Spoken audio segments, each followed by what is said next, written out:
Hello दोस्तों, स्वागत है आप सभी का इस वीडियो में। रोज़ की तरह आज भी हम आरपीएफ सब इंस्पेक्टर कांस्टेबल के प्रीवियस ईयर क्वेश्चन का प्रैक्टिस लगाएंगे। इससे पहले 12 प्रैक्टिस सेट लगा चुका हूं जो आपके आरपीएफ के एग्ज़ाम में पूछा गया था।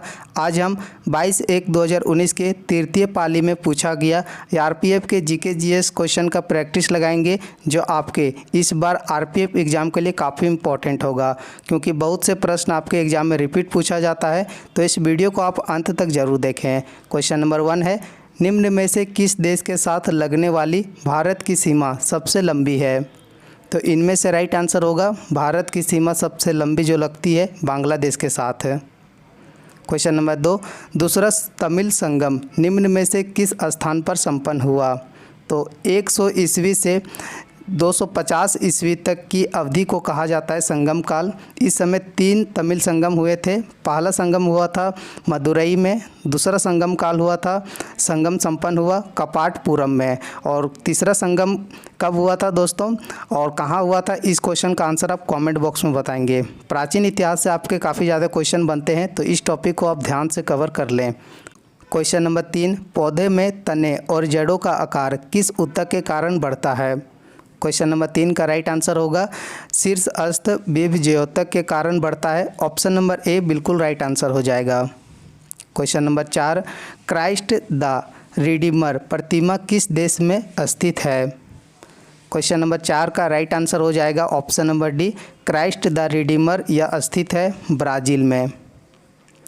क्वेश्चन नंबर 5, प्रत्येक उत्पादन भूमि, श्रम, भौतिक पूंजी और मानव पूंजी को मिलाकर संभव है क्या कहलाती है? तो यह सभी कहलाती है उत्पादन के घटक। क्वेश्चन नंबर 6, रियो ओलंपिक 2016 में किस देश ने बास्केटबॉल के महिला और पुरुष दोनों वर्गों में स्वर्ण पदक जीता? तो आपके आरपीएफ के एग्ज़ामों में स्पोर्ट्स से काफ़ी ज़्यादा प्रश्न बने हैं, और कुछ ऐसे भी प्रश्न हैं जो फिक्स टॉपिक से पूछे जाते हैं। तो आगे हम इस बारे में चर्चा करेंगे, फिलहाल हम प्रैक्टिस पर ध्यान देते हैं। तो अमेरिका ने जीता था 2016 में बास्केटबॉल महिला और पुरुष के दोनों वर्गों में स्वर्ण पदक। क्वेश्चन नंबर 7, गुरु ग्रंथ साहिब का पवित्र ग्रंथ है? तो गुरु ग्रंथ साहिब या सिख धर्म का पवित्र ग्रंथ है। ऑप्शन नंबर सी बिल्कुल राइट आंसर होगा। क्वेश्चन 7 कंप्लीट हो चुका है। अब हम आगे क्वेश्चन नंबर 8 को प्रैक्टिस लगाएंगे। क्वेश्चन नंबर 8, भारत में सार्वजनिक लोक लेखा समिति का गठन कब हुआ था? इससे पहले मैं आरपीएफ एग्ज़ाम के लिए 12 प्रैक्टिस सेट लगा चुका हूं, और 12 प्रैक्टिस सेट का प्लेलिस्ट आपको डिस्क्रिप्शन में मिलेगा, तो वीडियो को ज़रूर देखें। क्वेश्चन नंबर 8 का बिल्कुल राइट आंसर हो जाएगा 1921 में स्थापना हुआ था सार्वजनिक लोक लेखा समिति का। क्वेश्चन नंबर 9, वर्ष 1897 में रामकृष्ण मिशन की स्थापना किसने की? और आज का पीडीएफ अगर आप डाउनलोड करना चाहते हैं तो टेलीग्राम का लिंक आपको डिस्क्रिप्शन में मिलेगा। आप वहां से टेलीग्राम चैनल से ज़रूर जुड़ें और आज का पीडीएफ डाउनलोड करें। क्वेश्चन नंबर 9 का राइट आंसर होगा स्वामी विवेकानंद ने 1897 में रामकृष्ण मिशन की स्थापना किया था। बिल्कुल सही उत्तर होगा इस क्वेश्चन का आंसर। क्वेश्चन नंबर 10, प्रधानमंत्री फसल बीमा योजना की शुरुआत किस वर्ष हुई? क्वेश्चन नंबर 10 का आंसर याद रखेंगे, वर्ष 2016 में प्रधानमंत्री फसल बीमा योजना की शुरुआत हुई थी। क्वेश्चन नंबर 11, जापान की मुद्रा क्या है? तो कई देशों के ऐसे जो हैं फिक्स टाइप के क्वेश्चन, मुद्राएं और राजधानी और वहाँ के प्रसिद्ध स्थल पूछे जाते हैं, तो इस टॉपिक को भी आप ध्यान से कवर कर लें। तो जापानी येन या जापान की मुद्रा है। क्वेश्चन नंबर 12, रंजीत सिंह ने अंग्रेज़ों के साथ किस टकराव से सतलुज के पूर्वी क्षेत्र पर ब्रिटिश अधिकार स्वीकार किया? क्वेश्चन नंबर 12 का राइट आंसर याद रखेंगे, बिल्कुल सही उत्तर होगा अमृतसर की संधि। अमृतसर की संधि ने दोस्तों रंजीत सिंह ने अंग्रेज़ों के साथ इस टकराव में सतलुज के पूर्वी क्षेत्रों पर अधिकार स्वीकार किया था। क्वेश्चन नंबर 13, बांग्लादेश पाकिस्तान से किस वर्ष मुक्त हुआ? तो बांग्लादेश पाकिस्तान से मुक्त हुआ था वर्ष 1971 में। बिल्कुल सही उत्तर होगा इस क्वेश्चन का option number C. Question number 14, पृथ्वी का द्रव्यमान कितना है? तो पृथ्वी का द्रव्यमान है 5.97 into 10⁻24 kilogram. Option number D question number 14 का राइट आंसर हो जाएगा। और यह ऐसे क्वेश्चन है जो एग्जामों में आपका रिपीट भी बना है, तो ध्यान रखेंगे। क्वेश्चन नंबर 15, लखनऊ में वर्ष 1857 के विद्रोह का नेतृत्व किसने किया था? क्वेश्चन नंबर 15 का आंसर याद रखेंगे, बेगम हजरत महल। इसने लखनऊ में 1857 के विद्रोह का नेतृत्व किया था। बिल्कुल right answer option number B सही उत्तर होगा। बढ़ेंगे नेक्स्ट क्वेश्चन की ओर। क्वेश्चन नंबर 15 कंप्लीट हो गया है। आप क्वेश्चन नंबर 16 की ओर प्रैक्टिस लगाएंगे।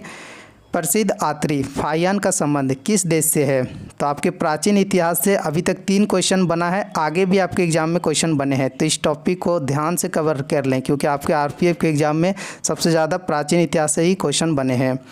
फाहियान या चीन यात्री था, बिल्कुल राइट आंसर होगा।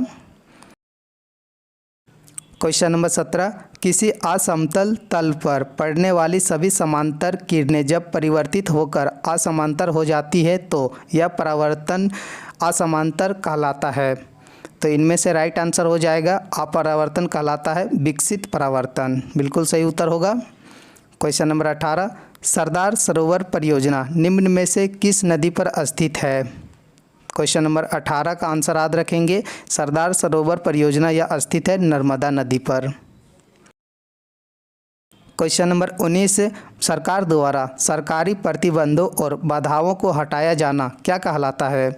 तो यह कहलाता है उदारीकरण। क्वेश्चन नंबर 19 का option number A right answer होगा। देखिए प्रीवियस ईयर क्वेश्चन का प्रैक्टिस लगाने के बहुत से फ़ायदे हैं। क्वेश्चन नंबर 20 से 1724 में निजाम उल मुल्क आसफ जाह ने किस प्रांत की स्थापना की? क्वेश्चन नंबर 20 का बिल्कुल option number C right answer होगा, हैदराबाद प्रांत की स्थापना किया था। क्वेश्चन नंबर 21 है, निम्न में से कौन समस्थानिक नहीं है? तो इस क्वेश्चन का आंसर मुझे भी नहीं पता है, जिसको पता रहेगा कमेंट बॉक्स में ज़रूर बताएंगे। बढ़ेंगे नेक्स्ट क्वेश्चन की ओर। क्वेश्चन नंबर 22 से मनुष्य के लिए ध्वनि की स्वयं सीमा होती है? तो ऑप्शन ए आपको मिलेगा 0 से 10,000 हर्ट्ज़, ऑप्शन बी 2 हर्ट्ज़ से 200 हर्ट्ज़, और आपको आगे ऑप्शन है 20 हर्ट्ज़ से 30,000 हर्ट्ज़ या 20 हर्ट्ज़ से 20,000 हर्ट्ज़। तो इस क्वेश्चन का आंसर होगा ऑप्शन नंबर डी 20 हर्ट्ज़ से 20,000 हर्ट्ज़। बढ़ेंगे नेक्स्ट क्वेश्चन की ओर। क्वेश्चन नंबर 23 से तत्व की सबसे छोटी इकाई होती है? तो इनमें से राइट आंसर होगा तत्व की सबसे छोटी इकाई होती है परमाणु। क्वेश्चन नंबर 24 से national stock exchange of India limited की स्थापना कब हुई थी? तो एनएसई की स्थापना कब हुई थी दोस्तों? इस क्वेश्चन का आंसर बताएंगे। क्वेश्चन नंबर 24 का option number D right answer होगा 1992 में। एनएसई का मुख्यालय कहाँ स्थित है? इस क्वेश्चन का आंसर आप कमेंट बॉक्स में ज़रूर बताएं। क्वेश्चन नंबर 25, पहले राष्ट्रीय शीतकालीन खेल किस वर्ष आयोजित किए गए? स्पोर्ट्स से काफ़ी ज़्यादा क्वेश्चन बने हैं। तो पहले राष्ट्रीय शीतकालीन खेल स्थापित किया गया था, आयोजित हुआ था वर्ष 1998 में। आपके प्रीवियस ईयर प्रश्न का प्रैक्टिस लगाना काफ़ी इम्पॉर्टेंट है क्योंकि आपको यहाँ ओरिजिनल क्वेश्चन मिलेंगे और फिक्स टाइप के क्वेश्चन भी पता चलते हैं जो आपके एग्ज़ाम में पूछा जाता है, और ऐसे बहुत से क्वेश्चन हैं जो आपके एग्ज़ाम में कई बार रिपीट पूछा है। देखिए यह प्रश्न आपके एग्ज़ाम में पिछले बार भी पूछा गया था और आज के सेट में भी पूछा है। तो ऐसे प्रश्न जैसे रिपीट होते हैं तो आपको काफ़ी अच्छे तरीके से याद रहता है और आप सही आंसर लगा पाएंगे। क्वेश्चन नंबर 26 है, संविधान के अनुसार लोकसभा में कितने सदस्य होते हैं? तो इस क्वेश्चन का आंसर होगा 550 सदस्य होते हैं लोकसभा में। क्वेश्चन नंबर 27 है, सुदीरमन कप का संबंध किस खेल से है? सुदीरमन कप का संबंध है इनमें से बैडमिंटन खेल से। क्वेश्चन नंबर 28 है, कोयल और शंख नदियों के संगम को किस नाम से जाना जाता है? कोयल और शंख नदियों का संगम जाना जाता है ब्राह्मणी नदी के नाम से। क्वेश्चन नंबर 29, पुरुष हॉकी कप 2017 निम्न में से किस देश ने जीता? यह प्रश्न 2019 का है दोस्तों। जब 2019 में आरपीएफ का एग्ज़ाम हुआ था उस समय पूछा गया था। तो इस बार 2024 में एग्ज़ाम आपका होगा आरपीएफ का, तो इससे पहले के स्पोर्ट्स से जितने भी क्वेश्चन आपके रहेंगे सभी को कंप्लीट कर ले, क्योंकि 1 वर्ष 2 वर्ष से आपके आरपीएफ के एग्ज़ाम में स्पोर्ट्स से क्वेश्चन बनते हैं। तो यह जीता था 2017 में Asia cup Bharat. Question number 30, निम्नलिखित में से किसे बैडमिंटन खेल में उनके योगदान के लिए वर्ष 2018 में लाइफ टाइम अचीवमेंट पुरस्कार से सम्मानित किया गया? तो इस क्वेश्चन का आंसर होगा वर्ष 2018 में लाइफ टाइम अचीवमेंट पुरस्कार से सम्मानित किया गया था। बिल्कुल सही क्वेश्चन नंबर 30 का option number B, Prakash Padukone को। क्वेश्चन नंबर 31, प्रारंभ में सर्वोच्च न्यायालय के लिए निर्धारित जजों की संख्या कितनी थी? क्वेश्चन नंबर 31 का आंसर याद रखेंगे, बिल्कुल राइट आंसर होगा 8 जज थे प्रारंभ में सर्वोच्च न्यायालय में। क्वेश्चन नंबर 32, पंचायती राज व्यवस्था का निर्माण किस संशोधन द्वारा हुआ? क्वेश्चन नंबर 32 का आंसर होगा ऑप्शन नंबर ए, 73वें संविधान संशोधन हुआ था पंचायती राज व्यवस्था का निर्माण। और 73वें संविधान संशोधन किस वर्ष हुआ था? इस क्वेश्चन का आंसर आप कमेंट बॉक्स में ज़रूर बताएं, क्योंकि आपके आरपीएफ के एग्ज़ामों में इसी से रिलेटेड प्रश्न एग्ज़ाम में बनते हैं। इस चीज़ को ध्यान रखेंगे और हम आगे प्रैक्टिस को कंटिन्यू करेंगे। क्वेश्चन नंबर 33, विलयनों से शुद्ध ठोसों को उनके क्रिस्टलों के रूप में पृथक करने की विधि क्या कहलाती है? तो इनमें से कहलाती है क्रिस्टलीकरण। क्वेश्चन नंबर 34, मॉन्ट्रियल शहर किस नदी के किनारे बसा है? तो इससे पहले के सेट में हर एक सेट में पूछा गया है कि कौन से प्रसिद्ध शहर किस नदी के किनारे स्थित है। तो इस टॉपिक को भी ध्यान से याद रखेंगे, क्योंकि यहाँ से प्रश्न पूछे गए हैं। यह स्थित है मिसौरी नदी के किनारे। क्वेश्चन नंबर 35, भारत में किसी राज्य का राज्यपाल बनने के लिए न्यूनतम आयु सीमा क्या है? तो यह प्रश्न पिछले सेट में भी पूछा गया था और आज के सेट में भी बना है। तो न्यूनतम आयु सीमा होनी चाहिए आपका 35 वर्ष। एक प्रश्न इससे रिलेटेड आगे भी बना है, तो उसको भी हम आगे कवर करेंगे। क्वेश्चन नंबर 36, झारखंड की निम्नलिखित में से किस नदी से स्वर्ण निषेच प्राप्त होता है? तो झारखंड में स्वर्ण रेखा नदी से या स्वर्ण निक्षेप प्राप्त होता है। बिल्कुल सही उत्तर होगा ऑप्शन नंबर ए। क्वेश्चन नंबर 37, साजी थॉमस जिन्हें वर्ष 2014 में अर्जुन पुरस्कार से सम्मानित किया गया, निम्न में से किस खेल से संबंधित है? तो साजी थॉमस यह संबंधित है नौकायान खेल से। क्वेश्चन नंबर 38, राज्य की कार्यकारी शक्तियाँ किसके पास होती है?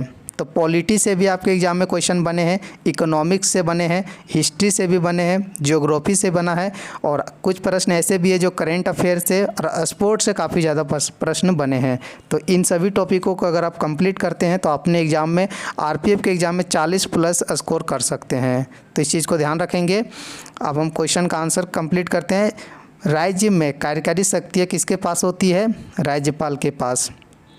क्वेश्चन नंबर 39, सांसद में लोकसभा का सदस्य बनने के लिए न्यूनतम सीमा क्या है? तो यह प्रश्न दोस्तों पिछले सेट में 2 बार पूछा गया है और आज के सेट में भी पूछा गया है। तो इस क्वेश्चन का आंसर याद रखेंगे 25 वर्ष होता है। क्वेश्चन नंबर 40, पीर पंजाल और धौलाधार पर्वतमालाएं किसकी हिस्सा हैं? तो पीर पंजाल और धौलाधार इनमें से निचला हिमालय क्षेत्र का हिस्सा है। Option number D right answer होगा। क्वेश्चन नंबर 41, समानता का आधार पर भेदभाव पर प्रतिबंध भारतीय संविधान के किस मौलिक अधिकार के तहत आता है? तो समानता का अधिकार दोस्तों यह समानता के आधार पर आता है। इनमें से दोनों ऑप्शन गलत है, बाकी ऑप्शन आपको आगे मिलेगा। ऑप्शन नंबर बिल्कुल सही उत्तर होगा ऑप्शन नंबर डी, समानता का अधिकार। क्वेश्चन नंबर 42, निम्न में से कौन सी फसल रोप कर उगाई जाती है? तो बहुत ही बेसिक क्वेश्चन है और आपके एग्जाम में पूछा भी गया है। तो इनमें से सभी फसलें हैं जो रोप कर उगाई जाती है। ऑप्शन नंबर डी सही उत्तर होगा। क्वेश्चन नंबर 43, निम्न में से कौन सा ग्रह दक्षिणावर्त घूमता है? तो इनमें से जो दक्षिणावर्त घूमता है वरुण ग्रह, बिल्कुल राइट आंसर होगा option number D. Question number 44, भारतीय स्वतंत्रता संग्राम की पहली सामूहिक हड़ताल कौन सी थी? क्वेश्चन नंबर 44 का बिल्कुल राइट आंसर याद रखेंगे। भारतीय स्वतंत्रता संग्राम की पहली सामूहिक जो हड़ताल थी रॉलेट सत्याग्रह, यह किस वर्ष हुआ था? इस क्वेश्चन का आंसर कमेंट बॉक्स में बताएंगे, क्योंकि आने वाले एग्जामों में इसी से प्रश्न पूछा जाएगा। क्वेश्चन नंबर 45, किस समिति को बजट में शामिल अनुमानों के निरीक्षण और सार्वजनिक व्यय की अर्थव्यवस्थाओं पर सुझाव देने का उत्तरदायित्व सौंपा गया था? क्वेश्चन नंबर 45 का आंसर सही उत्तर होगा प्राक्कलन समिति। क्वेश्चन नंबर 46, अमृता शेरगिल किस क्षेत्र की मशहूर शख्सियत थी? तो उस समय दोस्तों यह चित्रकला की मशहूर शख्सियत थी Amrita Shergil. Option number A right answer होगा इस क्वेश्चन का। क्वेश्चन नंबर 47, निम्न में से कौन सा भारतीय संसद का अस्थायी सदन है? तो पॉलिटी से आपके एग्ज़ाम में अभी तक मैं 6 प्रश्न देख चुका हूँ, काफ़ी ज़्यादा है। अगर एक टॉपिक से इतने ज़्यादा प्रश्न बनते हैं, 6 से 7 प्रश्न बने आज के टॉपिक में, तो इस टॉपिक को भी ध्यान से कवर करेंगे। राज्यसभा एक अस्थायी सदन है, याद रखेंगे। क्वेश्चन नंबर 48, आत्महत्या की थैली नाम से किस कोशिकांग को जाना जाता है? क्वेश्चन नंबर 48 का राइट आंसर होगा लाइसोसोम को आत्महत्या की थैली के नाम से जाना जाता है। क्वेश्चन नंबर 49, वह संपत्ति जो ऋण प्राप्तकर्ता के पास होती है और जिसे वह ऋणदाता की गारंटी के रूप तक उपयोग करता है जब तक ऋण चुका ना दिया जाए, वह क्या कहलाती है? क्वेश्चन नंबर 49 का बिल्कुल राइट आंसर होगा सहयोगात्मक संविदा कहलाती है, बिल्कुल राइट आंसर होगा। देखिए आज का पीडीएफ डाउनलोड करने के लिए दोस्तों आप टेलीग्राम चैनल से ज़रूर जुड़ें। टेलीग्राम चैनल से जुड़कर आज का पीडीएफ डाउनलोड करें। इससे पहले के 12 सेट के पीडीएफ भी आपको डिस्क्रिप्शन में दिए गए लिंक पर मिलेगा और सभी का पीडीएफ आपको टेलीग्राम में मिलेगा। तो टेलीग्राम चैनल से ज़रूर जुड़ें और आपको इस पीडीएफ का साथ साथ आंसर भी आपको साथ में मिलेगा। तो आपसे रिक्वेस्ट है टेलीग्राम चैनल से ज़रूर जुड़ें और डेली आरपीएफ के प्रीवियस ईयर क्वेश्चन का प्रैक्टिस लगाने के लिए इस चैनल को सब्सक्राइब और इस वीडियो को अपने दोस्तों के पास शेयर ज़रूर करें। वीडियो को कंप्लीट तो मिलेंगे नेक्स्ट वीडियो में। Thank you, bye bye, take care.